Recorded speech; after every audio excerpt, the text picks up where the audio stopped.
नमस्कार दोस्तों, आदर्श technical classes dosa में आपका हार्दिक स्वागत है। तो दोस्तों यहाँ पर आपके जो चैप्टर चल रहे हैं, यहाँ बूस्टर रिवीजन बैच। तो दोस्तों यहाँ पे जो बूस्टर रिवीजन बैच है, इसके अंदर आज का जो चैप्टर रहने वाला है वो रहेगा एसी एंड डीसी ड्राइव। एक तो ये ड्राइव का चैप्टर रहेगा जो बहुत ज़्यादा कमेंट आ रहे थे आपके, तो ये एसी और डीसी दोनों ड्राइव यहाँ कंप्लीट करेंगे।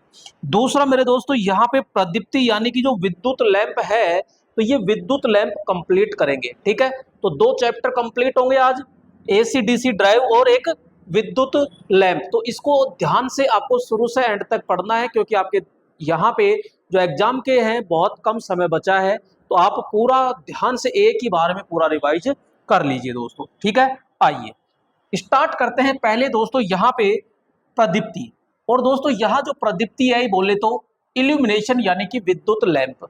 दोस्तों यहाँ पे पूरा आराम से ध्यान से समझना है आपको, एक एक पॉइंट टू पॉइंट अपन पढ़ेंगे। सबसे पहले आता है कि विद्युत लैंप कहते किसे या होता क्या है। तो वह युक्ति जो विद्युत ऊर्जा को प्रकाश ऊर्जा में बदलती है। वापस ध्यान समझो, विद्युत ऊर्जा को प्रकाश ऊर्जा में बदलती है वो लैंप कहलाता है, विद्युत लैंप कहलाता है। दोस्तों जो लैंप होता है, इस लैंप को हिंदी में हम क्या कहते हैं, इसे दीपक भी कहते हैं। ध्यान रखना दोस्तों, क्या कहते हैं, दीपक कहते हैं। यहाँ पे बात करते हैं प्रकाश। तो प्रकाश एक प्रकार की दोस्तों ऊर्जा होती है जो हमें वस्तुओं को देखने में क्या होती है, सहायक होती है या सहायता प्रदान करती है। प्रकाश विद्युत चुंबकीय तरंग के रूप में होती है। जो प्रकाश होता है ये विद्युत चुंबकीय तरंगों के रूप में होता है, और सभी वस्तु हमें प्रकाश के परावर्तन के कारण ही दिखाई देती है। किसके कारण दिखाई देगी, तो सीधी सी भाषा में बोलेंगे प्रकाश के परावर्तन के कारण दिखाई देती है। दोस्तों सूर्य का जो सफेद रंग है ना, ध्यान रखना, सूर्य का जो सफेद रंग है वो सफेद रंग 7 रंगों से मिलकर के बना होता है। अब यहाँ पे मैं बात करूंगा कि वो सफेद रंग के अंदर 7 रंग कौन कौन से आते हैं। तो दोस्तों एक होता है बैंगनी, जामुनी, नीला, हरा, पीला, नीला और लाल होता है दोस्तों। तो यहाँ पे मेरे दोस्तों ध्यान देना कि ये जो होता है ये दृश्य प्रकाश होता है। दृश्य प्रकाश का मतलब होता है जो प्रकाश हमें दिखाई देता है वो। अब दृश्य प्रकाश की जो तरंग दैर्घ्य होती है वो कितनी होती है, तो 360 इंटू 10 की पावर -9 मीटर से लेकर के और 780 इंटू 10 की पावर -9 मीटर तक इसकी तरंग दैर्घ्य होती है। बोले तो आप ऐसे कह सकते हो कि 3600 एंगस्ट्रम से लेकर के 7800 एंगस्ट्रम आप कह सकते हो। अब ध्यान से सुनो, अगर कोई तरंग दैर्घ्य 3600 एंगस्ट्रम से नीचे होती है तो मेरे दोस्तों उसे कहते हैं अदृश्य तरंग, यानी वो अल्ट्रा वोयलेट होती है। कौन सी होती है, तो मैं सीधा कहूंगा अल्ट्रा वोयलेट यानी कि पराबैंगनी किरणें होती है, जो मेरे दोस्तों यहाँ पे 3600 एंगस्ट्रम से क्या होती है, कम होती है।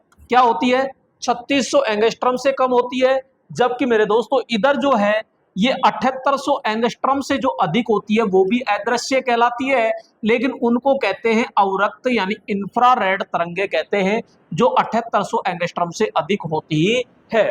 दोस्तों यहाँ बैंगनी रंग जो होता है इसकी तरंग दैर्घ्य सबसे कम होती है 3600 एंगस्ट्रम, और लाल रंग की तरंग दैर्घ्य होती है वो सबसे ज्यादा होती है यानी 7800 एंगस्ट्रम।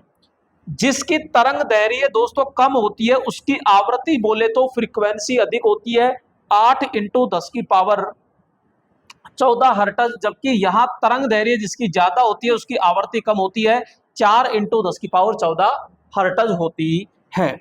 दोस्तों यहाँ आगे चर्चा करते हैं। देखो, किसी भी प्रकाश सोर्स के फिलामेंट का तापमान 900 डिग्री सेंटीग्रेड तक केवल ऊष्मा देता है दोस्तों, लेकिन प्रकाश नहीं देता। कितने टेम्परेचर तक, 900 डिग्री सेंटीग्रेड तक। और 900 से जो अधिक होता है, 900 से अधिक होता है तो वो ऊष्मा के साथ साथ दोस्तों क्या देगा, आपको प्रकाश भी देगा। तो लैंपों से जो आप प्रकाश चाहते हो तो वो प्रकाश आपको 900 डिग्री से अधिक पर ही मिलता है। 900 डिग्री तक कोई टेम्परेचर तापमान प्रकाश उत्पन्न नहीं होता है। अब दोस्तों यहाँ पे बात करेंगे कि जो प्रदीप्ति होती है तो अच्छे प्रदीप्ति के क्या क्या गुण होते हैं, यानी कि जो प्रकाश मिलता है उस प्रकाश के क्या क्या गुण है। पहला, पर्याप्त प्रकाश होना चाहिए, यानी कि आप सपोज कीजिए कि पढ़ाई कर रहे हो तो वहां एक पर्याप्त क्या होना चाहिए, प्रकाश होना चाहिए। ये प्रदीप्ति यानी जो लैंप होता है उसके गुण है। आंखों को नुकसान नहीं पहुंचाना चाहिए, आवश्यकता के अनुरूप होना चाहिए, आंखों में चमक उत्पन्न नहीं करना चाहिए यानी चौंधा नहीं पड़ना चाहिए। प्रकाश सोर्स ऐसे स्थान पर स्थापित करना चाहिए जिससे एक समान क्या होना चाहिए, प्रकाश उत्पन्न होना चाहिए। ये नहीं किसी कोने में लगा दिया तो एक जगह तो बहुत ज्यादा आ रहा है, एक जगह बिल्कुल ही कम आ रहा है। तो प्रकाश जो है वो हर जगह से समान होना चाहिए।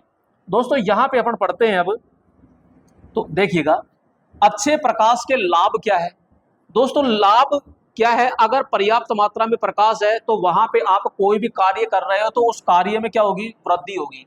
तो कार्यशाला में कार्य में क्या होगी, वृद्धि। दुर्घटना की संभावना क्या होती है, कम रहती है। आंखों पर तनाव नहीं होता है, दिमाग को आराम प्रदान करता है। तो ये ध्यान रखना। अब दोस्तों इन पॉइंटों को पढ़ना, यहां से क्वेश्चन बढ़ने के चांसेज है।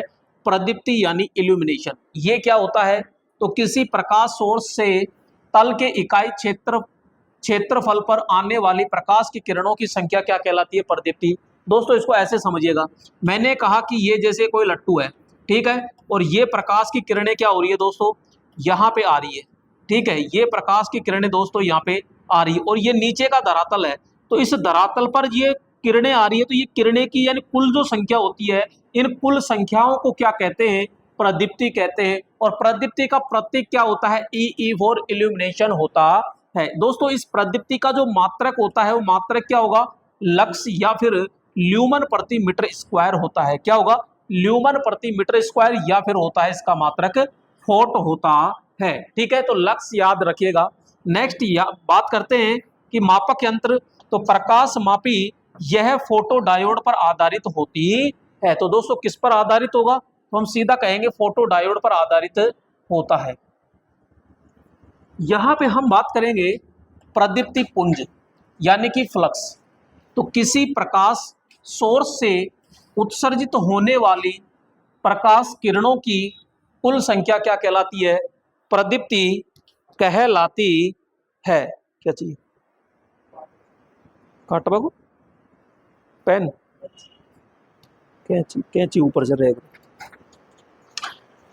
यहां पे प्रदीप्ति पुंज यानी कि फ्लक्स। तो दोस्तों यहां पे प्रदीप्ति पुंज क्या होता है, गुच्छा, यानी कि फ्लक्स क्या है, तो हम ये कह रहे हैं कि भाई जो प्रकाश सोर्स होता है इससे जो टोटल बल रेखाएं निकलती है, तो ये कुल रेखाएं जो होती है इनकी कुल संख्या क्या कहलाएगी, प्रदीप्ति पुंज कहलाती है। तो यहां पे हम बात करते हैं आगे, किसी प्रकाश सोर्स से उत्सर्जित होने वाली प्रकाश किरणों की कुल संख्या बोलो क्या कहलाएगी, पुंज कहलाती है, फ्लक्स कहलाती है। प्रतीक इसका एफ या फिर फाई होता है, और मात्रक क्या होता है दोस्तों, इसका ल्यूमन होता है।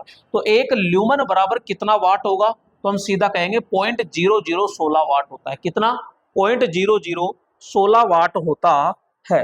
नेक्स्ट रैग में होगी, चाबी से लिया। किसी कमरे के अंदर प्रदीप्ति छड़ व दीवारों के रंग प्रकाश व्यवस्था प्रकाश सोर्स व तल के मध्य की दूरी पर निर्भर करता है। दोस्तों यहाँ पे बात कर रहे हैं कि जो प्रदीप्ति है वो प्रदीप्ति जो है वो दीवारों के रंग पर, प्रकाश व्यवस्था या प्रकाश सोर्स, तल के मध्य की जो दूरी होती है उस पर क्या होती है दोस्तों, निर्भर होती है। ठोस कोण की बात करते हैं, ठोस एंगल यानी किसी खोखले गोले के केंद्र पर बना आयतनात्मक कोण क्या कहलाता है, ठोस कोण कहलाता है। यानी कि इस प्रकार से है। तो दोस्तों यहाँ पे ये ठोस कोण जो ये होता है ये क्या कहलाएगा, ठोस कोण कहलाता है। तो इसका प्रतीक होता है ओमेगा और मात्रक होता है स्टेरेडियन।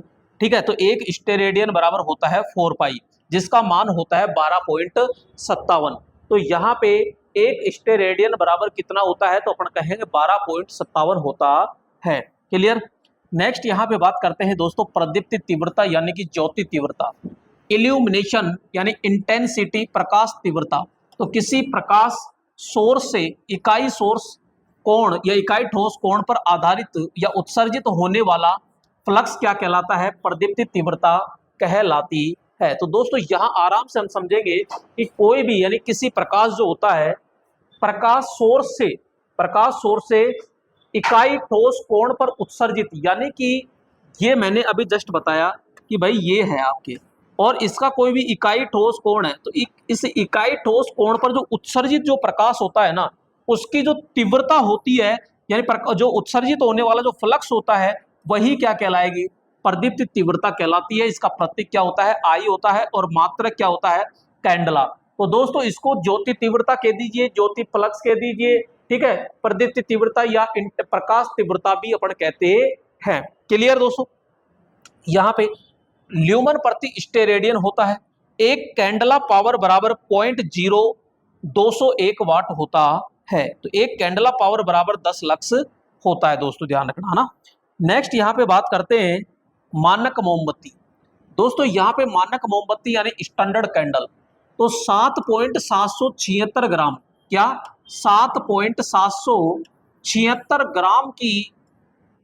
ग्राम की मोमबत्ती यदि प्रति हावर जलती है, यानी 7.776 ग्राम प्रति हावर की दर पर जलने वाली मोमबत्ती ही मानक मोमबत्ती या स्टैंडर्ड कैंडल कहलाती है। दोस्तों कैंडल शक्ति के यहाँ प्रकार है, एक होता है औसत शक्ति कैंडल, ठीक है, एक होता है औसत गोलाकार कैंडल शक्ति, और एक है मेरे दोस्तों यहाँ पे औसत अर्ध गोलाकार कैंडल शक्ति।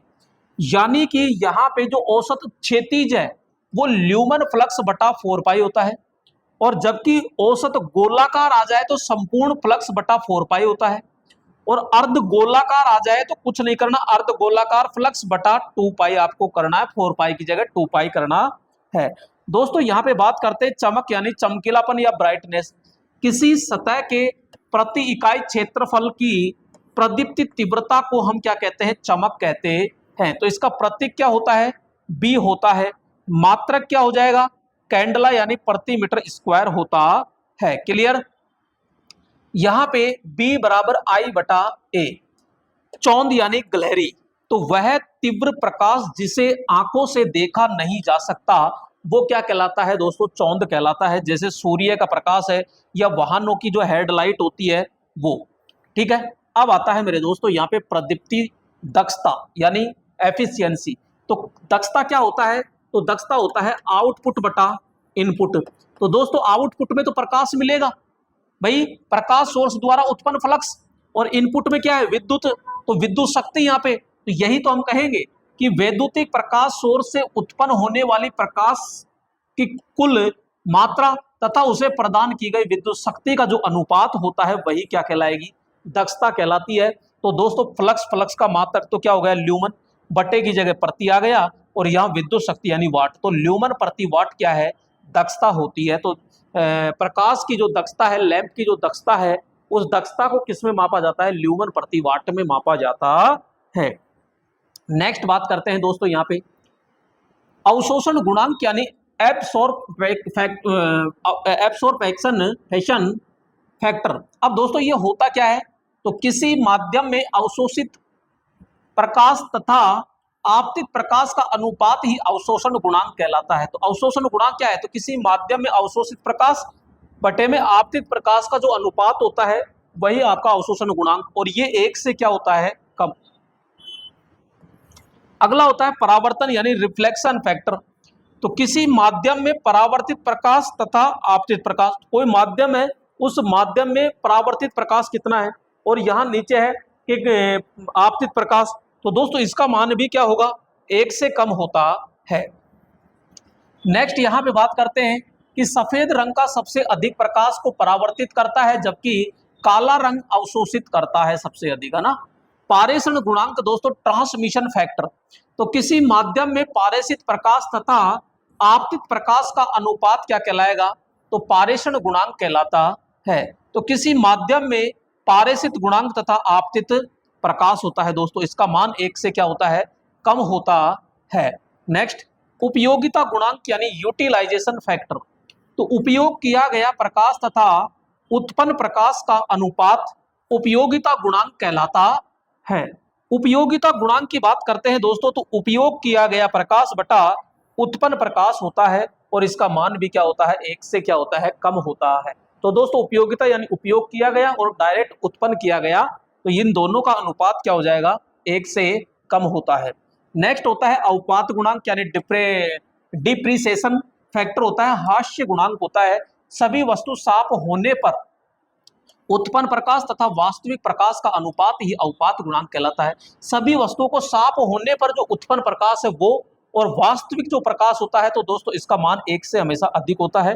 एक होता है अनुरक्षण गुणांक, ठीक है, मेंटेनेंस फैक्टर, ये जो था इसका जस्ट उल्टा होता है। तो वास्तविक प्रकाश तथा सभी वस्तु साफ होने पर उत्पन्न प्रकाश का अनुपात क्या कहलाता है, यहाँ पे अनुरक्षण गुणांक कहलाता है, ठीक है। ये इसका मान क्या हो जाएगा, 1 से कम होता है। अगला यहाँ पे बीम फैक्टर, यानी कि बीम फैक्टर दोस्तों बीम गुणांक, बीम ल्यूमन तथा लैंप ल्यूमन का जो अनुपात होता है वही क्या कहलाएगा, बीम गुणांक कहलाता है। बीम ल्यूमन बटा लैंप फ्लक्स क्या होता है वो, तो इसका मान 1 से क्या होता है, कम। प्रदीप्ति के नियम दोस्तों, नियम बहुत अच्छे से समझने हैं आपको। व्युत्क्रम वर्ग का नियम जिसे प्रतिलोम नियम या इनवर्स नियम कहते हैं। किसी प्रकाश सोर्स द्वारा उत्पन्न प्रदीप्ति ई प्रकाश सोर्स व तल के मध्य की दूरी के वर्ग के विलोमानुपाती तथा प्रदीप्ति तीव्रता के समानुपाती। मेरे दोस्तों यहाँ पे मैं बात करूंगा कि ये प्रदीप्ति से यानी प्रकाश लैंप है और यहां से ये प्रदीप्ति आ रही है, ठीक है। तो ये जो उत्पन्न हो रही है ये है ई, ठीक है। तो ये प्रकाश सोर्स और ये तो तल है, इसके बीच की क्या है, दूरी। तो मेरे दोस्तों यहाँ पे जो दूरी है इस दूरी के वर्ग के तो क्या है, ये विलोम अनुपाती। लेकिन ये कितनी तेज आ रही है, तो ये इंटेंसिटी यानी कि तीव्रता, तो ये तीव्रता के तो क्या है, समानुपाती होती है। यही चीज अपन ने पढ़ा है। लैम्बर्ट का कोज्या नियम, तो किसी प्रकाश सोर्स द्वारा किसी तल पर पहुंचने वाली प्रदीप्ति, यानी कि ठीक है ये पहुंचने वाली प्रदीप्ति ई हो गई। प्रदीप्ति सोर्स से आने वाली प्रकाश किरण तथा अभिलंब के बीच में बने कोण की कोज्या। दोस्तों यहां आ रही है, इसके बीच में जो कोई अभिलंब डाल दिया तो उसके बीच में बने कोण की कोज्या ही क्या कहलाएगी, आपका यहाँ पे लैम्बर्ट का कोज्या नियम कहलाती है। क्लियर। यहाँ पे तो ये दो नियम थे दोस्तों।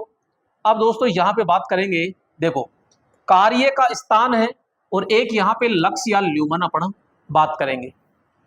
तो सामान्य कक्षा या बाथरूम गैराज सीढ़ियां जो होती है तो वहां पे हम क्या करेंगे, 150 लक्स का प्रकाश होना चाहिए। छोटे कार्य है तो वहां पे 250 होगा।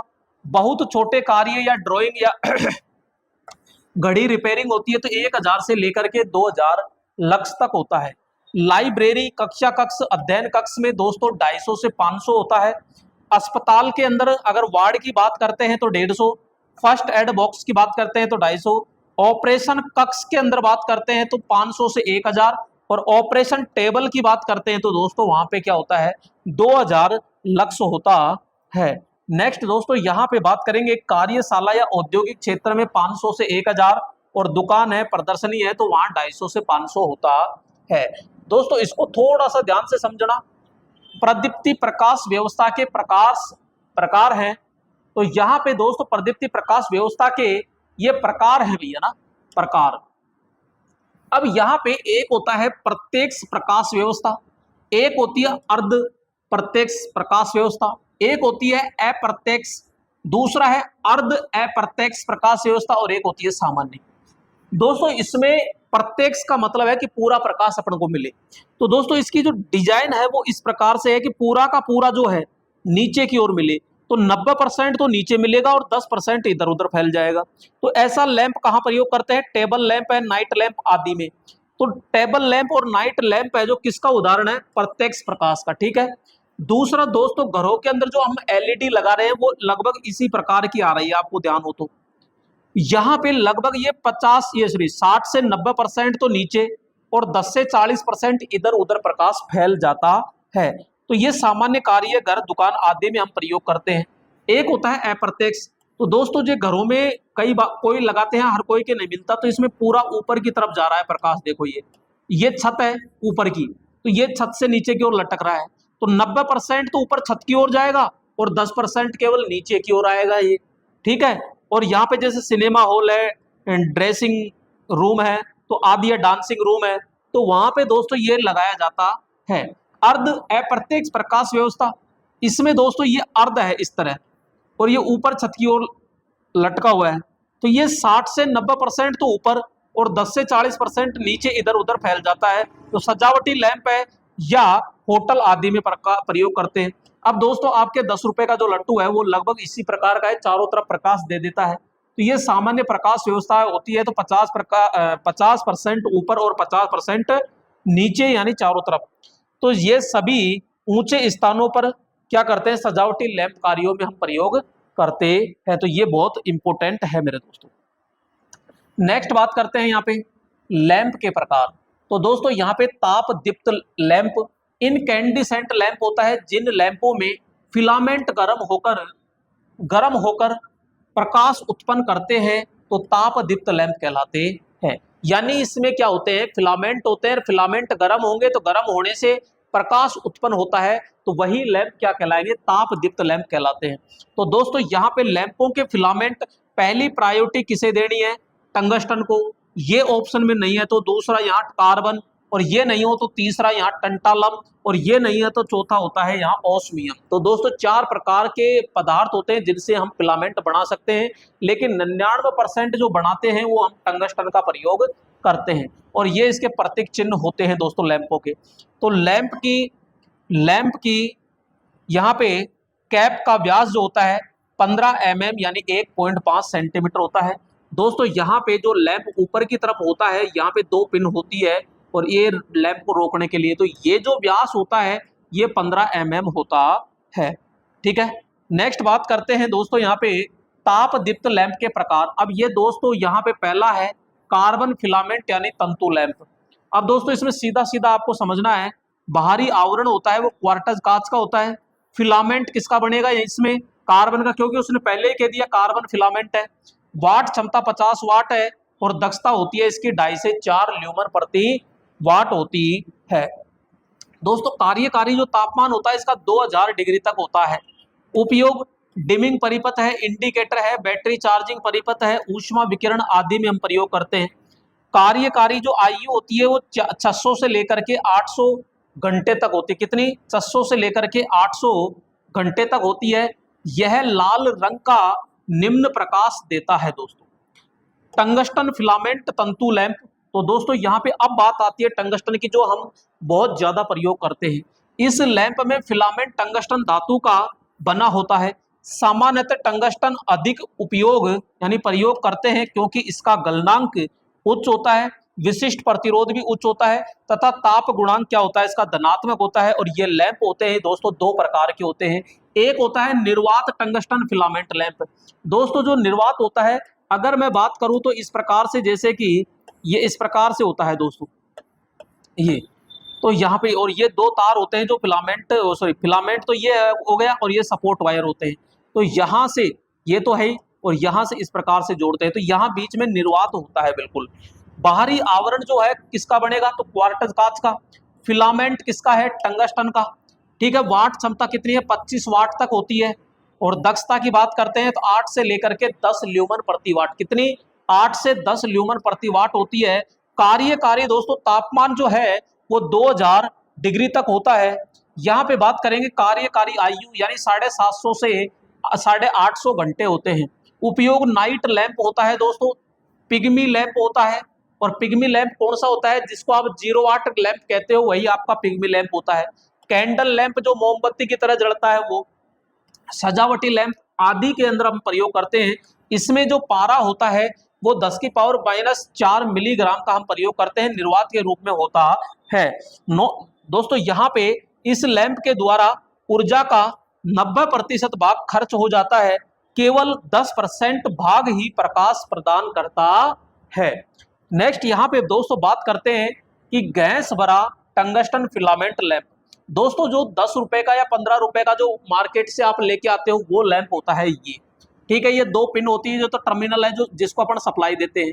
ये होता है, ये 15 mm होता है, ये कैप होती है, और ये इसको रोकने के लिए होता है। ये कांच होता है जो क्वार्टज कांच का होता है, और ये दोस्तों यहाँ पे सप्लाई मिलती है जो टर्मिनल है। ये सपोर्ट वायर होता है, ये फिलामेंट है और इसके बीच में यहाँ गैस भरते हैं। ठीक है, और ये एग्जॉस्ट ट्यूब होती है। अब देखो ध्यान से, बाहरी आवरण बोलो किसका बनेगा, क्वार्टज कांच का। फिलामेंट किसका है, टंगस्टन का। वाट क्षमता 40 से 1500 वाट होती है। दक्षता दोस्तों यहाँ पे 10 से 20 ल्यूमन प्रति वाट होता है। कार्यकारी जो तापमान होता है वो 2200 से 2700 डिग्री तक होता है। कितना? 2200 से 2700। क्योंकि मेरे दोस्तों अगर मैं 2000 से ऊपर लेता हूं ना तो ये वाष्पित होने लगता है और शीशा चटक जाता है, इसलिए गैस भरी जाती है। कार्यकारी आयु 1000 से 1200 घंटे होता है और सामान्य सभी जगह हम इसको प्रयोग करते हैं। गैस इसमें दोस्तों नाइट्रोजन, आर्गन, नियोन और हीलियम कोई सी भी एक गैस भरते हैं और दोस्तों इसको GLS यानी जनरल लाइटिंग सर्विस लैंप के नाम से इसको जाना जाता है। क्लियर? अब दोस्तों यहाँ पे हम बात करेंगे गैस डिस्चार्ज लैंप, यानी पहला लैंप हुआ है कौन सा? इनकैंडिसेंट लैंप यानी ताप दीप्त लैंप। तो एक लैंप हो गया, दूसरा लैंप है गैस डिस्चार्ज लैंप। दोस्तों इसमें फिलामेंट हम प्रयोग नहीं करते हैं।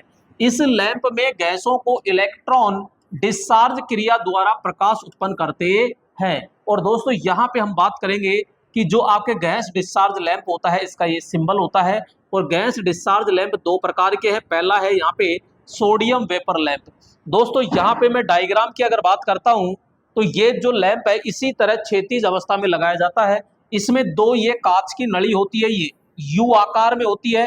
जो अंदर वाली जो नली होती है इसमें दोस्तों यहाँ पे ये क्या लगाए जाते हैं, इस तरह ये इलेक्ट्रोड होते हैं ये, ठीक है, ये इलेक्ट्रोड है। और इसके अंदर यहाँ पे सोडियम क्रिस्टल के क्या होते हैं, बुरादा यानी टुकड़े होता है, चूर्ण होता है। क्लियर? दोनों ट्यूब, एक तो बाहरी हो गई एक आंतरिक, और दोनों ट्यूब के मध्य क्या होता है दोस्तों, निर्वात होता है। इसके बीच में सोडियम क्रिस्टल के टुकड़े और नियोन गैस अपन क्या करते हैं दोस्तों, प्रयोग करते हैं। जो ये इलेक्ट्रोड होते हैं वो सोडियम ऑक्साइड इलेक्ट्रोड हम प्रयोग करते हैं। यहाँ पे एक ट्रांसफॉर्मर लगाते हैं जो उच्च रिएक्टेंस ट्रांसफॉर्मर होता है। यहाँ पावर फैक्टर को सुधारने के लिए एक क्या लगाते हैं, कैपेसिटर हम प्रयोग करते हैं। दोस्तों सप्लाई की बात करते हैं तो सिंगल फेज AC सप्लाई 230 देते हैं। वाट क्षमता की बात करते हैं तो जो आपके सोडियम वेपर लैंप होता है ये 45 वाट, 60 वाट, 85 वाट और 140 वाट में होता है। इसमें जो कैप होती है ये बायोनेट कैप होती है, क्योंकि बायोनेट कैप जो होती है वो 200 वाट तक प्रयोग की जाती है। नेक्स्ट दोस्तों यहाँ पे बात करते हैं आगे। यहाँ पे आंतरिक व बाहरी यू आकार क्वार्टज कांच की बनी होती है नली का। आंतरिक ट्यूब में निर्वात प्लस सोडियम क्रिस्टल के क्या होते हैं, टुकड़े। इलेक्ट्रोड की बात करते हैं तो सोडियम ऑक्साइड आलेपित क्या होते हैं, टंगस्टन के बने होते हैं। उपयोग की बात करते हैं तो चौराया, पार्क, औद्योगिक क्षेत्र, रोड लाइट आदि, ठीक है। दक्षता की बात करते हैं तो दोस्तों 40 से लेकर के 50 ल्यूमन प्रति वाट होता है। इसकी आयु की देखते हैं तो लगभग औसत जो आयु होती है 3500 घंटे होती है। तापमान इसका 300 डिग्री सेंटीग्रेड तक होता है। और इसका दोस्तों प्रतीक जो होता है सोडियम वेपर लैंप का, ये प्रतीक होता है। दोस्तों इसमें ध्यान से समझिएगा कि पूर्ण प्रकाशित होने में लगभग 5 से 10 मिनट का समय लगता है। दोस्तों शुरू के अंदर ये बहुत धीमा प्रकाश देता है और हल्का लाल गुलाबी होता है। जब ये पूर्ण प्रकाशित हो जाता है तो पीले रंग का तीव्र प्रकाश देता है, हल्का पीले रंग का ना। प्रारंभ में प्रकाश का रंग हल्का लाल गुलाबी होता है। पूर्ण प्रकाशित होने पर प्रकाश का रंग पीला होता है और ये तीव्र प्रकाश होता है ना। गैस इसमें उच्च दाब के साथ नियोन गैस भरते हैं और पावर फैक्टर मेरे दोस्तों इसमें पश्चगामी होता है। इसका जो उपनाम होता है वो कोल्ड कैथोड लो प्रेशर होता है, ठीक है। यहाँ पे बात करते हैं स्थापित अवस्था, तो हमेशा इसको क्षैतिज अवस्था में हम इसको प्रयोग करते हैं, ठीक है, क्षैतिज अवस्था में। नेक्स्ट दोस्तों यहाँ पे दूसरा आता है मरकरी वेपर लैंप, पारा वाष्प लैंप। ये दो प्रकार के होते हैं दोस्तों। एक होता है उच्च दाब मरकरी वेपर लैंप, तो ये 3 प्रकार के होते हैं दोस्तों। यहाँ से क्वेश्चन नेगलेक्ट होते हैं, बहुत कम बनते हैं, नाम याद कर लो सीधा। मरकरी आर्गन टंगस्टन लैंप होता है, ठीक है। और एक होता है जैसे मरकरी आर्गन लैंप, और एक होता है यहाँ पे ये मरकरी वेपर लैंप। बस ये 3 याद रखने हैं। मेन जो मुख्य होता है ये आता है आपको। इसमें एक तो ये दोष याद रखना, स्ट्रेबोस्कोप प्रभाव। इसमें क्या होता है, लैंप के प्रकाश में सीधी घूमती हुई वस्तु उल्टी दिशा में घूमती हुई दिखाई देती है, तो ये प्रभाव क्या कहलाता है, स्ट्रेबोस्कोप प्रभाव कहलाता है। दोस्तों यहाँ पे सीधा सा हम बात ये करते हैं कि जो आपके प्रदीप्ति होती है इसके प्रकाश के अंदर सीधी घूमती हुई वस्तु उल्टी घूमती हुई दिखाई देती है, तो ये जो प्रभाव होता है ये क्या कहलाएगा, स्ट्रेबोस्कोप प्रभाव कहलाता है। तो निवारण क्या है तो दो लैंपों को आमने सामने विपरीत अवस्था में क्या करते हैं, संयोजित करते हैं। फ्लोरोसेंट ट्यूब यानी प्रतिदीप्ति नलिका या ट्यूब लाइट कह दीजिए। दोस्तों यहाँ पे सीधी सी भाषा में कहते हैं कि इसके तीन पार्ट्स होते हैं। एक तो होती है मेरे दोस्तों ये नलिका, ठीक है, इसमें ये लग रहे हैं फिलामेंट, ये दो निकल गए इधर, और इधर भी ये फिलामेंट है, इधर निकल गए। इसके फिलामेंट के श्रेणी क्रम में दोस्तों ये लगाया जाता है स्टार्टर। स्टार्टर के अंदर दो पत्तियां होती है और इसमें कौन सी गैस भरते हैं, तो हीलियम गैस भरते हैं। हीलियम ऑप्शन में नहीं है तो हाइड्रोजन गैस भरते हैं। दोस्तों यहाँ पे हम बात करेंगे, ये होता है चोक। क्या होता है, चोक होता है ये, जो फिलामेंट के श्रेणी क्रम में लगाया जाता है। और इसका काम क्या है कि जो प्रारंभिक वोल्टेज होती है उसे अति उच्च करना होता है ताकि गैस का आयनीकरण हो जाए। दोस्तों एक एक पॉइंट को पढ़ते हैं। फ्लोरोसेंट ट्यूब के भाग, पहले तो ट्यूब नलिका, पहले तो ट्यूब नलिका पढ़ो। तो ट्यूब की बात करते हैं तो बोलो किसकी बनेगी, क्वार्टज कांच की। इसकी लंबाई की बात करते हैं तो 30 सेंटीमीटर से लेकर के 150 सेंटीमीटर, यानी 1 फीट से लेकर के 15 फीट, सॉरी 15 फीट नहीं 5 फीट, 5 फीट तक होती है। नेक्स्ट यहाँ पे बात करते हैं मेरे दोस्तों, यहाँ पे व्यास जो होता है वो 20 mm से लेकर के 40 mm तक होता है। वाट की बात करते हैं तो 20 वाट या 40 वाट में मिलती है। दक्षता 50 से 60 ल्यूमन प्रति वाट होती है। आयु की बात करते हैं तो 6000 से लेकर के 8000 घंटे होती है। ट्यूब में जो धारा होती है वो 430 मिली एम्पियर दोस्तों धारा होती है। गैस इसके अंदर मरकरी प्लस आर्गन निम्न दाब के साथ भरते हैं, मरकरी प्लस आर्गन निम्न दाब के साथ में भरते हैं। दोस्तों यहाँ पारा जो होता है वो 25 से 50 मिलीग्राम होता है। फिलामेंट दोस्तों यहाँ बेरियम ऑक्साइड आलेपित टंगस्टन का प्रयोग किया जाता है। ट्यूब की आंतरिक सतह पर लैप फिलामेंट यानी फ्लोरोसेंट पदार्थ या प्रतिदीप्ति पदार्थ या कैल्शियम टंगस्टेट या मैग्नीशियम टंगस्टेट का हम दोस्तों क्या करते हैं, लेप चढ़ाते हैं ताकि जो प्रकाश अंदर है वो देखने योग्य प्रकाश में दोस्तों क्या हो जाए, बदल जाए। क्योंकि इस ये जो है पराबैंगनी किरणें निकालती है, तो उस किरणों को देखने योग्य प्रकाश में बदलने के लिए यहाँ फ्लोरोसेंट पदार्थ होता है वो प्रयोग करते हैं, या फिर आप कह दीजिए प्रतिदीप्ति लैंप कह दीजिए। अब दोस्तों क्लियर करना चाहिए तो कैल्शियम टंगस्टेट या फिर मैग्नीशियम टंगस्टेट हम प्रयोग करते हैं। अब दोस्तों आता है स्टार्टर। अब स्टार्टर क्या करता है, इसको ग्लो टाइप स्टार्टर भी कहते हैं। इसमें द्विधात्विक पत्ती होती है। गैस एक तो हीलियम या फिर हाइड्रोजन गैस हम प्रयोग करते हैं, और ये जो होता है ये प्रति मिनट लगभग 15 से 20 बार प्रति परिपथ को ऑन ऑफ करने का क्या करता है दोस्तों, कार्य करता है। फिलामेंट के जो फिलामेंट इलेक्ट्रोड होते हैं उनके श्रेणी क्रम में हम जोड़ते हैं। दोस्तों यहाँ पे ट्यूब प्रचालित होने के बाद स्टार्टर को हटाने पर भी ट्यूब निरंतर क्या करती है, प्रचालित होती रहती है। टीवी रेडियो में व्यवधान को दूर करने के लिए स्टार्टर के समांतर में एक छोटा सा 0.006 माइक्रो एफ का कैपेसिटर क्या किया जाता है, लगाया जाता है। यह वोल्टेज प्रचालित दोस्तों क्या होती है, युक्ति होती है। अगला आता है दोस्तों इसमें चौक यानी इंडक्टर।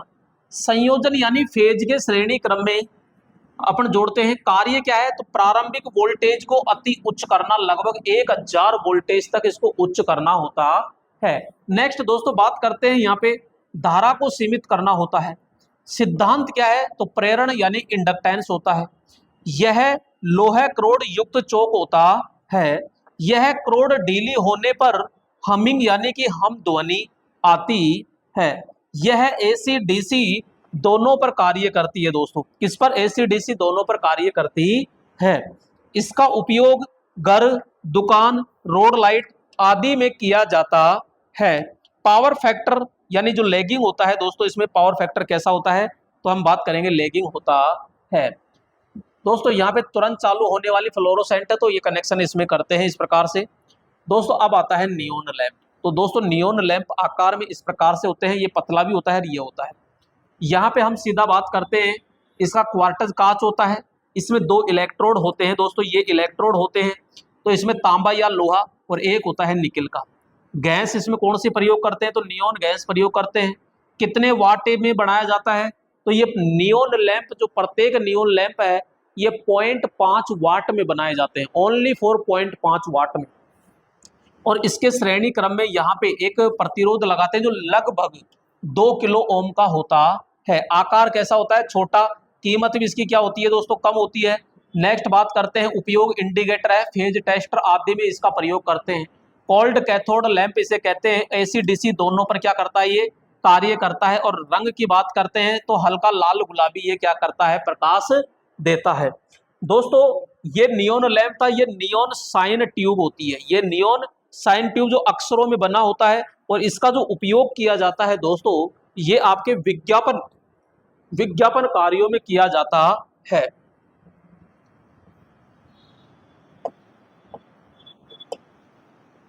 यहां पे दोस्तों आगे चलते हैं।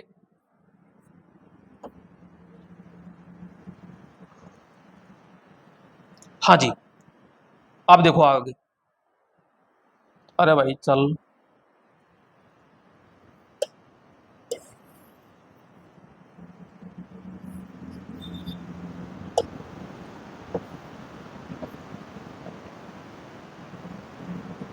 यहाँ पे जो आकार है वो अक्षरों के रूप में ट्यूब का होता है और लंबाई दोस्तों इसकी कितनी होती है? लगभग 5 मीटर तक होती है। व्यास की अगर बात करते हैं तो 10 mm से लेकर के 20 mm इसका व्यास होता है। जीवन काल की बात करते हैं तो दोस्तों 5000 से लेकर के 10,000 तक घंटे इसका क्या होता है? जीवन काल होता है।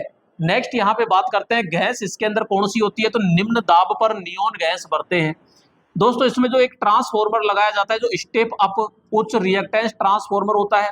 प्रकाश का जो रंग होता है गैस पर निर्भर करता है। और उपयोग की बात करते हैं तो दोस्तों विज्ञापन कार्यों में यहाँ पे नियोन साइन ट्यूब का हम क्या करते हैं? प्रयोग किया जाता है।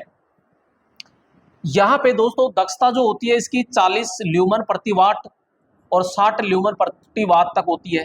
कार्य ओनली फॉर एसी पे करता है कौन सा? Neon sign tube. अब दोस्तों आता है आपके कौन सा? आर्क लैंप, जो कि इंपोर्टेंट होता है। ये आर्क लैंप में क्या होता है? 2 इलेक्ट्रोड होते हैं जो ये कार्बन के होते हैं। एक ये होता है जो पॉजिटिव होता है, जो ये दुगना मोटा होता है। और ये दोस्तों ये पतला होता है बिल्कुल, ठीक है। ये नेगेटिव और ये पॉजिटिव। ये लगभग 85 डिग्री प्रकाश उत्पन्न करता है। ये 10% ये सॉरी परसेंट 85%, ये 10% और 5% यहाँ चिंगारी से आर्क के द्वारा उत्पन्न होती है। दोनों इलेक्ट्रोड के मध्य में गैप होता है जो 1.5 से 6 mm क्या होता है? गैप होता है। दोस्तों इलेक्ट्रोड की बात करते हैं तो यहाँ कार्बन के बने होते हैं। यहाँ पॉजिटिव इलेक्ट्रोड नेगेटिव इलेक्ट्रोड से दुगना मोटा होता है, ठीक है। प्रकाश धनात्मक इलेक्ट्रोड से 85, नेगेटिव से 10 और आर्क से 5% उत्पन्न होता है। दोस्तों यहाँ पे आपका जो आर्क लैंप है, पहली प्राथमिकता ध्यान रखना किस पे काम करेगा? डीसी पे। अगर दोनों का ऑप्शन हो तो एसी डीसी दोनों दे सकते हो, लेकिन पहली प्राथमिकता किस पे काम करेगा? ये डीसी पे काम करेगा। इस चीज को ध्यान रखना एक तो, ठीक है। और एसी पे तो 50 से 60 होता है और डीसी पे 40 से 50 वोल्ट होता है। इसका उपयोग वेरी वेरी मोस्ट है। प्रोजेक्टर है, सर्ज लाइट आदि के अंदर आर्क लैंप का क्या किया जाता है? प्रयोग किया जाता है। दोनों इलेक्ट्रोड के मध्य में जो गैप होता है वो 1.5 से लेकर के 6 mm क्या होता है? गैप होता है। दक्षता की बात करते हैं तो 20 ल्यूमन प्रति वाट होता है। पावर फैक्टर दोस्तों कौन सा होगा इसमें? पश्चगामी होता है। इसमें सबसे अधिक जो पराबैंगनी किरणें उत्पन्न होती है। अगला आता है मेरे दोस्तों यहाँ पे हैलोजन लैंप। अब हैलोजन शादी समारोह में किसने नहीं देखी? सबने हैलोजन देख रखी है। तो इसमें जो ये फिलामेंट होता है, ये तो फिलामेंट ही है जो टंगस्टन का बना होता है और सपोर्ट के लिए बीच में, क्योंकि लंबाई ज्यादा होती है तो सपोर्ट के लिए इसमें लगाया जाता है। तो यहाँ पे यह तंग आवरण कांच की नलिका होती है, यानी कड़क होती है दोस्तों। फिलामेंट की बात करते हैं तो बैरियम ऑक्साइड आलेपित टंगस्टन का क्वाइल नुमा संरचना में इसका फिलामेंट होता है। ये 300 वाट में, 500 वाट में, 1000 वाट में होता है। और दोस्तों ये उच्च क्षमता का होने के कारण इसको फ्लड लैंप कहते हैं। तो कभी भी फ्लड लैंप का उपयोग अध्ययन कक्ष में नहीं लगाना चाहिए। पावर फैक्टर की बात करते हैं दोस्तों, पश्चगामी होता है। यहाँ पे गैस कौन सी प्रयोग करेंगे? तो ब्रोमीन, क्लोरीन, स्टेनिन, आयोडीन, फ्लोरीन आदि प्रयोग करते हैं। ये एक क्या होता है? हैलोजन ग्रुप होता है दोस्तों गैसों का। 25 ल्यूमन प्रति वाट से 35 ल्यूमन प्रति वाट इसकी क्या होती है? दक्षता। जीवन काल की अगर बात करते हैं तो 1500 से लेकर के 2500 घंटे इसका जीवन काल होता है। दोस्तों इसका उपयोग की बात करते हैं तो सभी खेल मैदान हो गए, खेल मैदान में चाहे क्रिकेट का हो, चाहे हॉकी का हो, चाहे फुटबॉल का हो, चाहे क्रिकेट का हो, कोई सा भी हो, हवाई अड्डे हो गए, station, railway station, bus station, कोई सा भी हो, चौराया, शादी समारोह है आदि के अंदर हम क्या करते हैं, प्रयोग करते हैं। यह विद्युत का सबसे अधिक खर्च, यानी विद्युत को सबसे अधिक खर्च करने वाला ये लैंप होता है दोस्तों, ये बहुत ज्यादा खर्च करता है विद्युत को। ठीक है, अब आता है CFL। दोस्तों CFL जो होता है, जो फ्लोरोसेंट ट्यूब होती है, उसका छोटा रूप होता है CFL। ठीक है, कॉम्पैक्ट फ्लोरोसेंट लैंप। यह फ्लोरोसेंट का सुधरा हुआ और छोटा रूप होता है। कौन सा होता है, तो बात करेंगे दोस्तों, यहाँ पे छोटा लैंप होता है, आकार में छोटा होता है, वाट 3 से 50 वाट होती है, दक्षता की बात करते हैं 40 से 50 ल्यूमन प्रति वाट होती है, जीवन काल 10,000 से 12,000, gas neon plus argon gas हम प्रयोग करते हैं। पावर फैक्टर की बात करते हैं, पश्चगामी होता है। उपयोग दोस्तों इसमें घर यानी दुकान आदि में हम इसका क्या करते हैं, प्रयोग करते हैं। आवरण दोस्तों क्वार्टज कांच का होता है और विद्युत खर्च इसमें निम्न होता है। दोस्तों यहाँ पे बात करेंगे, एक अगला आता है LED। क्या, LED। तो दोस्तों LED क्या है, तो लाइट एमिटिंग डायोड। दोस्तों ये इसका क्या होता है, प्रतीक। आकार में बहुत छोटा होता है, कीमत इसकी क्या होती है, अधिक होती है। वैसे कीमत कम ही रहती है, औरों की तुलना में करते हैं तो ज्यादा होती है, लेकिन वैसे इसकी कम होती है। वाट अगर तो 0.5 वाट से और 80 वाट तक ही होता है, वैसे मिली वाट में इसकी क्षमता होती है दोस्तों। दक्षता 40 वाट से लेकर के 50 ल्यूमन प्रति वाट होती है। जीवन काल इसका 50,000 घंटे होता है। रेटिंग इसकी मिली वाट होती है दोस्तों। ठीक है, और यहाँ पे पावर फैक्टर इसका पश्चगामी होता है। इसका उपयोग आजकल सभी जगह करते हैं, घर हो, दुकान हो, मोबाइल हो, लैपटॉप हो आदि में इसका प्रयोग करते हैं। ठीक है, प्रकाश का जो रंग होता है वो अर्धचालक पदार्थों पर निर्भर होता है। विद्युत खर्च की बात करते हैं तो दोस्तों इसका विद्युत खर्च बहुत कम होता है। विद्युत खर्च क्या होता है इसका, बहुत कम होता है। इसमें गैस व फिलामेंट प्रयोग नहीं करते हैं। तो LED फ्लड लैंप दोस्तों एक तो, अब LED फ्लड लैंप को ध्यान से समझो। यहाँ पे वाट यानी 30 वाट से लेकर के 350 वाट होता है।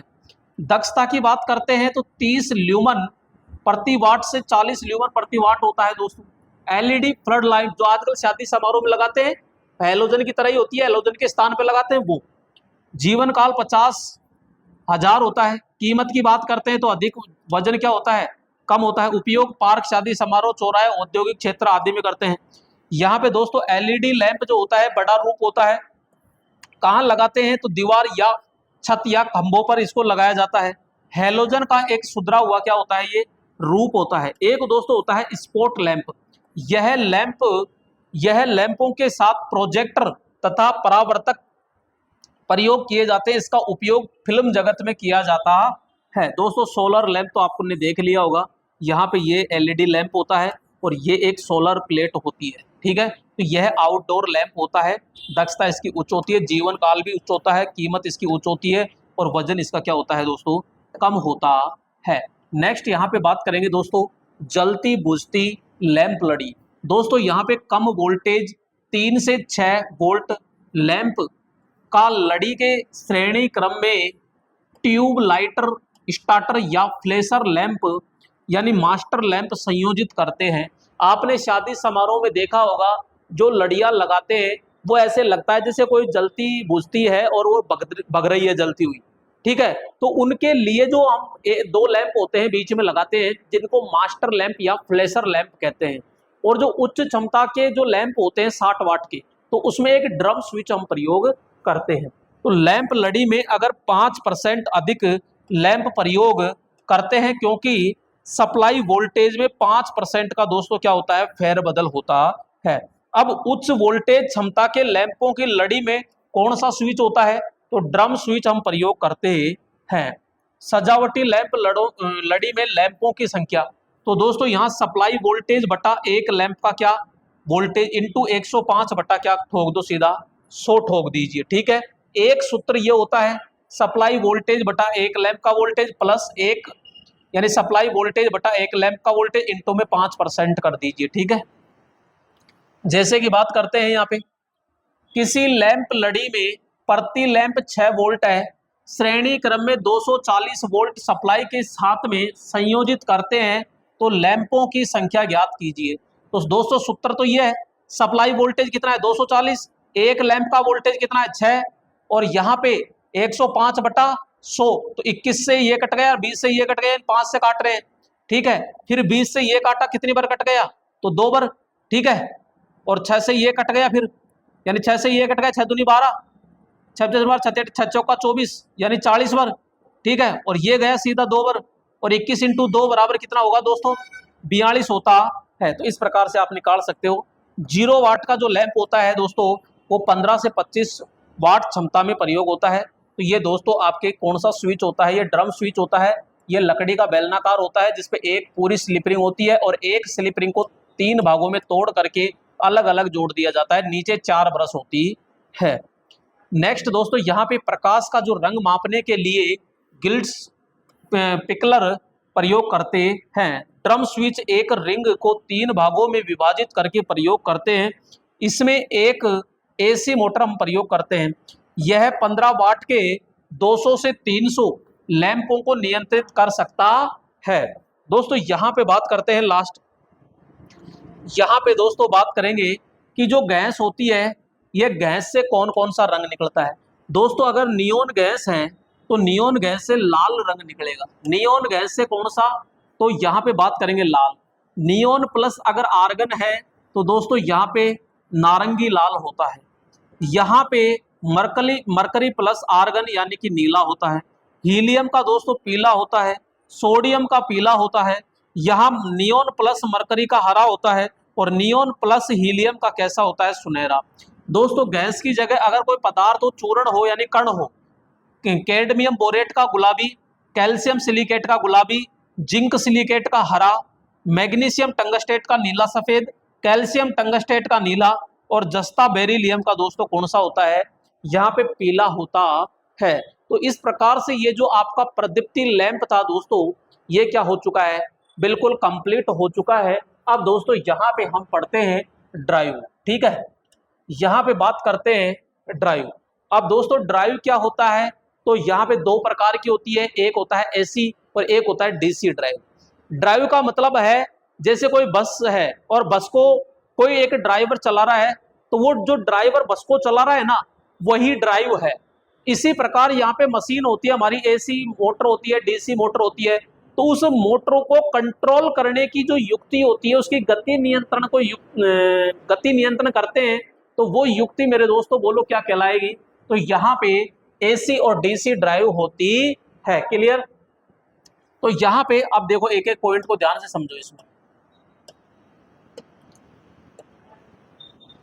एसी ड्राइव हम पढ़ रहे हैं, तो प्रेरण मोटरों की घूर्णन गति परिवर्तित करने की वह विधि जिसमें आवर्ती परिवर्तन के द्वारा मोटर की घूर्णन गति को परिवर्तित या नियंत्रित किया जाता है, एसी ड्राइव कहलाती है। तो दोस्तों एसी ड्राइव यानी मोटर जो होती है, एसी मोटर, उसकी जो गति होती है, उसको गति को नियंत्रण करने के लिए आवृत्ति, और आवृत्ति को भी नियंत्रण करने के लिए जिस युक्ति का प्रयोग कर रहे हैं, वही क्या कहलाएगी, एसी ड्राइव। इस विधि के अन्य नाम निम्नलिखित हैं। दोस्तों यहाँ पे समायोजनीय गति ड्राइव होती है, समायोजनीय आवर्ती ड्राइव होती है, और परिवर्तित दोस्तों क्या होती है, ड्राइव होती है। तो दोस्तों यहाँ पे हम एक एक पॉइंट को चर्चा करते हैं। आइए यहाँ पे दोस्तों बात करते हैं, ये देखिएगा यहाँ नेक्स्ट, यहाँ परिवर्तनीय गति ड्राइव। एक है आवर्ती ड्राइव, तो परिवर्तनीय वोल्टता परिवर्तनीय ड्राइव। तो 3 प्रकार की होती है। प्रेरण मोटर की घूर्णीय गति परिवर्तन की इस विधि में 3 फेज आपूर्ति को एक 3 फेज रेक्टिफायर के द्वारा डीसी में परिवर्तित किया जाता है। दोस्तों एसी को किस में चेंज कर दिया, डीसी में, और इस डीसी को फिल्टर करके ट्रांजिस्टर युक्त IGBT insulated gate bipolar transistor एक अन्य परिपथ को प्रदान किया जाता है, जो 0 से 300 हर्ट्ज आवृत्ति का 3 फेज आउटपुट प्रदान करता है। तो इस आउटपुट से मोटर की भिन्न घूर्णन गति प्रचालित की जाती है। दोस्तों हमको पता है कि F बराबर क्या होता है, PN 120 होता है। तो यहाँ इसको आवृत्ति को अगर बढ़ाते हैं तो गति भी क्या होती है, बढ़ती है। तो यहाँ पे 50 हर्ट्ज से दोस्तों कितनी हो गई, 300 हर्ट्ज हो गई। देखो यहाँ 50 हर्ट्ज थी, सबसे पहले ये 3 फेज रेक्टिफायर लगाया तो ये डीसी में चेंज हो गई। डीसी को फिल्टर क्या करेगा, शुद्ध डीसी में बदल देगा, तो ये डीसी आ गई। और डीसी यहाँ पे क्या आ गया, एक तो ऑसिलेटर आ गया, ऑसिलेटर तथा आउटपुट ट्रांजिस्टर। और यहाँ पे ये क्या करता है, ये डीसी टू एसी करता है ना, तो यहाँ पे 300 हर्ट्ज, तो सीधा हम कह रहे हैं कि 50 हर्ट्ज से किस में चेंज कर दिया, 300 हर्ट्ज में। और यहाँ पे हमारी मोटर होती है ये, और इसके द्वारा ये नियंत्रण परिपथ हो गया, यानी कि ये आवृत्ति को नियंत्रित करने का परिपथ होता है। तो दोस्तों ये एसी ड्राइव है, ये पूरा का पूरा कौन सा है, एसी ड्राइव। तो ये संरचना आराम से आपने देख ली होगी। अब दोस्तों इसमें देखो वैसे बहुत सारा सिस्टम है, यहाँ भाई यहाँ पे हम कह रहे हैं परिपथ में देखो, तो यहाँ 3 फेज जो रेक्टिफायर है ये भी 2 प्रकार के, हाफ वेव और फुल वेव। तो ये फुल वेव है, और फुल वेव के अंदर आपको पता है कितने डायोड लगाए जाते हैं, 6 डायोड होते हैं। यहाँ पे मेरे दोस्तों ये क्या है, सारे के सारे ये ट्रांजिस्टर है, तो ये सारे के सारे क्या लगा दिए, ट्रांजिस्टर। और बीच बीच में यहाँ पे देखो ये डायोड और लगाए गए हैं, और यहाँ मोटर है। तो ये पूरा का पूरा एक इलेक्ट्रॉनिक पूरा क्या होता है, सिस्टम होता है। तो एसी ड्राइव का क्या होता है, ये परिपथ होता है। क्लियर दोस्तों। यहाँ पे दोस्तों आगे बात करते हैं कार्य प्रणाली में। देखो यहाँ ICTP आयरन क्लेड ट्रिपिंग पोल होता है, तो स्विच को ऑन करने पर परिपथ क्या हो जाता है, चालू। और 3 फेज दिष्टकारी परिपथ 6 IGBT यानी युक्त ऑसिलेटर व आउटपुट परिपथ को चालू कर देता है। तो तभी IGBT गेट टर्मिनल सिरों को एक आवर्ती नियंत्रित परिपथ से संयोजित किया जाता है। इसमें गेट 22 को पोटेंशियोमीटर के द्वारा क्या करते हैं, नियंत्रित आवर्ती का मान निर्धारित किया जाता है। दूसरे शब्दों में परिपथ की आवर्ती को परिवर्तित करके मोटर की घूर्णन गति परिवर्तित की जाती है। तो इसके प्रयोग से आवर्ती परिवर्तित का कार्य सुगम हो जाता है, क्योंकि IGBT 10 से 50 एम्पियर तक की धारा सुगमता से वहन करता है। दोस्तों वेरी मोस्ट आपके लिए रहेगा ये एसी ड्राइव के मापदंड। अब ये देखो ध्यान से, एसी ड्राइव कार्य प्रणाली प्रभावित करने वाले मुख्य मापदंड देखो। पहला है यहाँ पे वोल्टेज रेगुलेटर की परास का मतलब होता है एक सीमा, आवर्ती परास, आधार गति, मोटर की क्षमता और गति परिवर्तन में लगा समय। दोस्तों यहाँ पे जो ड्राइव होती है ये क्या क्या उपयोग करती है, क्या एप्लीकेशन है। एसी ड्राइव का उपयोग मुख्यतः बड़ी बड़ी औद्योगिक इकाइयों में प्रेरण मोटर एवं तुल्यकालिक यानी सिंक्रोनस जो मोटर होती है, मोटर की गति, दिशा, बल आगुण आदि को नियंत्रित करने के लिए दोस्तों किया जाता है। तो मात्र ये है आपके क्या, एसी ड्राइव। दोस्तों क्या है, तो बात करेंगे एसी ड्राइव। क्लियर। यहां पे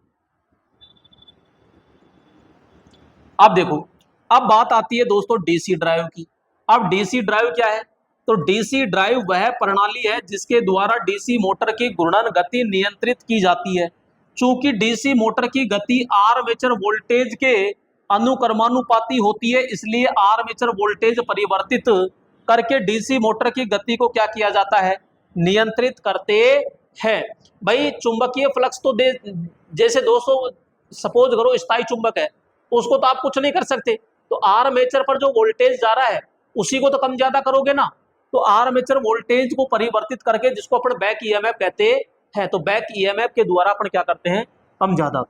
डीसी ड्राइव द्वारा एसी मोटर की गति भी नियंत्रित की जा सकती है, परंतु डीसी मोटर के नियंत्रण की तुलना में एसी मोटर का नियंत्रण दोस्तों क्या होता है, अधिक जटिल होता है। तो डीसी ड्राइव के निम्नलिखित 2 मुख्य घटक होते हैं। कौन कौन सा, एक तो पावर घटक होता है यानी शक्ति घटक, और एक होता है नियंत्रण।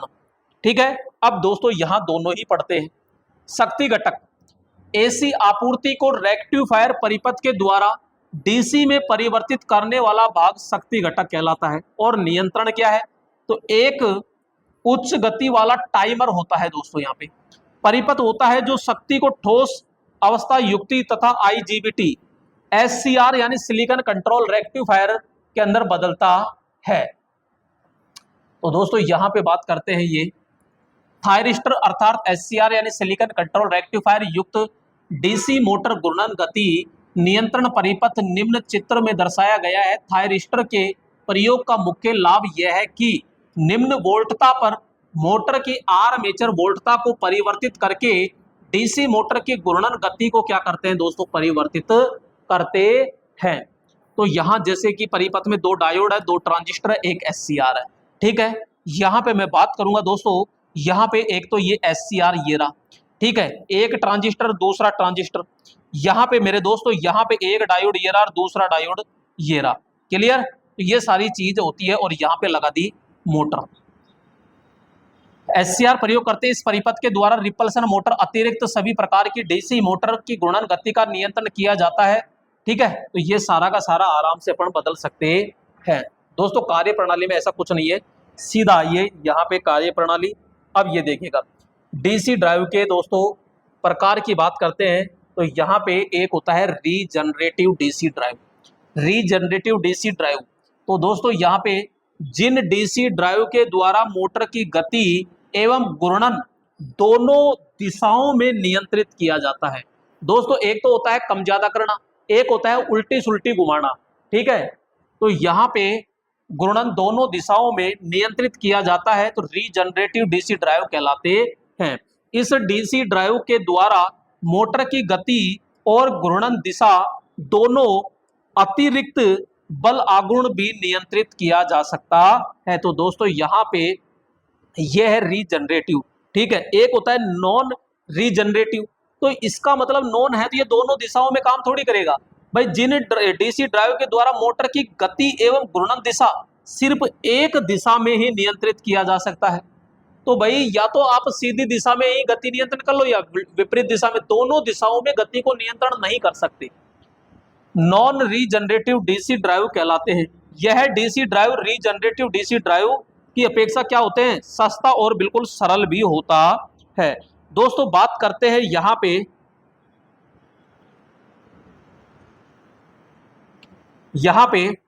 कि डीसी ड्राइव के मापदंड क्या क्या है। तो दोस्तों यहां पे मोटर की आधार गति हो गई, बल आघूर्ण का फीडबैक हो गया, गति परिवर्तन में लगा समय हो गया, स्पीड फीडबैक है, और थायरिस्टर का फायरिंग कोण होता है। तो दोस्तों यहाँ पे अनुप्रयोग की बात करते हैं, तो अनुप्रयोग में परिपथ का उपयोग रिपल्सन मोटर के अतिरिक्त सभी प्रकार की जो डीसी मोटर है उनकी घूर्णीय गति को नियंत्रित करने के लिए किया जाता है। क्लियर दोस्तों। यहाँ पे बात करते हैं आगे, तो इसके अंदर ये देखिएगा, अब बात करते हैं दोस्तों यहाँ एसी और डीसी ड्राइव। तो दोस्तों एसी डीसी ड्राइव में थोड़ा सा अंतर को समझते हैं। यहाँ पे डीसी ड्राइव है और एक तरफ एसी ड्राइव है, अगर यहाँ पे भी समझ रहे हो तो बहुत अच्छा सा समझ में आ जाएगा। डीसी ड्राइव की संरचना बिल्कुल क्या होती है, आसान होती है, जबकि एसी ड्राइव की संरचना क्या होती है, एसी ड्राइव की संरचना मेरे दोस्तों क्या होती है, जटिल होती है। क्या होती है, जटिल। दूसरा बात करते हैं कि डीसी ड्राइव में हार्मोनिक्स समस्या होती ही नहीं है, क्योंकि हार्मोनिक्स तो फ्रीक्वेंसी के कारण होती है, तो यहाँ डीसी में कोई वो नहीं है। और एसी ड्राइव में पावर सप्लाई से क्या होती है, हार्मोनिक समस्या हटाने पड़ते हैं। इनका रखरखाव बिल्कुल सस्ता और आसान होता है, इसका रखरखाव महंगा होता है। इनका आकार छोटा तथा भार कम होता है, इनका आकार बड़ा तथा भार में अधिक होता है। डीसी ड्राइव दोस्तों सस्ते होते हैं और ये अपेक्षाकृत क्या होते हैं, महंगे होते हैं। तो मैंने आपको समझाया कि ड्राइव कुछ नहीं है, ड्राइव का मतलब ड्राइवर, साधन को ड्राइव करने वाला, इसीलिए मोटर को क्या करना, मोटर की गति को नियंत्रण करने वाला क्या कहलाता है, ड्राइवर कहलाता है। तो मोटर जितनी भी पढ़ाई थी मैंने गति नियंत्रण वहां पे समझाया था तरीके से, तो सारा का सारा आ गया था दोस्तों, ठीक है। अब दोस्तों यहाँ पे ये वोल्टेज स्टेबलाइजर ये है, तो ये अपने काम के नहीं है यहाँ पे। तो मेरे दोस्तों यहाँ पे आपके एसी और डीसी दोनों क्या होते हैं, ड्राइवर कंप्लीट होते हैं। अब दोस्तों यहाँ पे इस एसी डीसी ड्राइव की जो पीडीएफ है वो कहाँ मिलेगी आपको, तो ये मिलेगी आदर्श टेक्निकल क्लासेज जो टेलीग्राम चैनल है, उस पे आप आराम से आदर्श टेक्निकल क्लासेज चैनल को ज्वाइन कीजिए। उसका जो लिंक है वो इसी वीडियो के जो डिस्क्रिप्शन बॉक्स है उसके अंदर आपको मिल जाएगा, तो वहां से आप ज्वाइन कर लीजिए। और दोस्तों प्लीज अभी तक आपने चैनल को सब्सक्राइब नहीं किया है तो चैनल को सब्सक्राइब कीजिएगा और इसको ज्यादा से ज्यादा दोस्तों शेयर कीजिएगा, ठीक है। तो यहाँ पे दो चैप्टर अपने कंप्लीट हो गए, एक तो एसी डीसी ड्राइव हो गया और एक आपके विद्युत लैंप। तो दोस्तों यहाँ पे अब कौन सा बच रहा है, अब ये और देख लेते हैं। तो देखिएगा यहाँ पे मैं बताता हूं आपको, दोस्तों ये तो इसमें तो मिलेगा नहीं, कहाँ मिलेगा, ये लीजिएगा दोस्तों। यहां पे अब देखो, इसमें ध्यान से देखना क्या हुआ।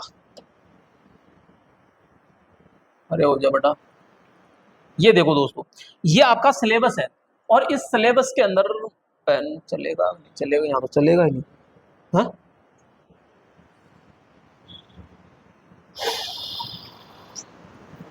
एक मिनट दोस्तों, पेन चलाते हैं, देखो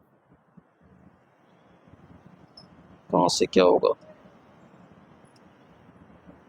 चलो कोई दिक्कत नहीं है। देखो दोस्तों, यहां पे पहला point AC machine winding complete हो गया, अल्टरनेटर कंप्लीट हो गया, सर्किट ब्रेकर कंप्लीट हो गया, डीसी ड्राइव जस्ट अभी मैंने करा दी, डीसी मशीन वाइंडिंग, वाइंडिंग मैंने कल करा दी कंप्लीट। दोस्तों ये 6 नंबर डोमेस्टिक एप्लीकेशन, ये क्या होता है, डोमेस्टिक एप्लीकेशन होता है जो घरों के अंदर आपके वॉशिंग मशीन है, कूलर है, फ्रिज है।